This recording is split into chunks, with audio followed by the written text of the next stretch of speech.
Now, this is my Cole Thornton figure from the John Wayne movie El Dorado. And I think it's a pretty good representation of Cole Thornton and his horse Cochise. In the movie, Cole Thornton wears, of course, a Stetson, and he's got a very ornate silver band that's over top of the factory cloth or ribbon band on the hat. Moving down to the bandana, I think the only ones I had bandanas on hand were red, so this is painted with white automotive touch-up paint. Now the vest you see here, you save yourself a lot of time. Get one of these pieces from Lego. It's already got everything on it.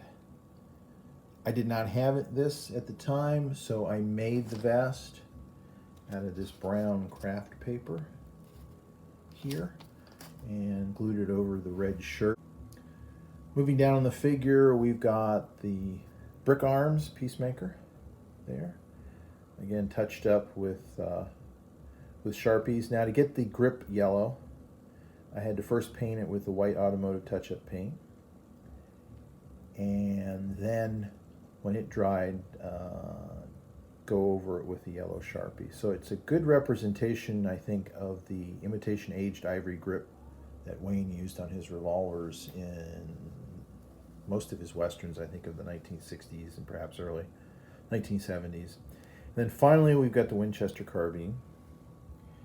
And I tried to open up the loop on the carbine and was only moderately successful. This is a very, very hard plastic. It's about all far I got, and it actually split while I was working with it, so I had to glue it back and then cover it over. May not be worth the effort, or you may just want to remove the loop altogether and replace it with a different material in order to get the that actual large D-loop lever that Wayne used on and off pretty much from the movie Stagecoach on. He had one of these rifles with a big loop lever so you could spin cock it. And then finally, this is a Felelf horse Lego knockoff. Amazon sells them in packs of 5 for $10 to $12. This was an interesting project. It had some, I don't know whether it was supposed to be a circus horse or an armored horse, but it had some silver ornate stuff on it. As you can see, that's gone. You could either paint over it or try to remove it with a large pencil eraser. I tried tea staining it, and before I did that, I roughed up the horse with some very light sandpaper to try to take the shine out of it somewhat. It's still a little shiny because it's a hard plastic.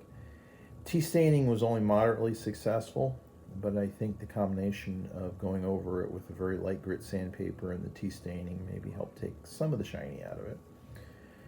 And then all the brown you see on it, that's just Sharpies, and put a mane on the horse. Tried to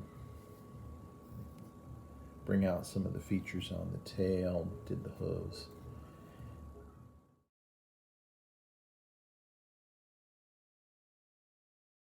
And the final little detail is the signature Red River D belt buckle. Now that's just a little piece of cardboard. It was from a file folder. It took me at least 30 attempts to draw that on there so that it was at least not too big and came out decent, but I think it came out pretty well.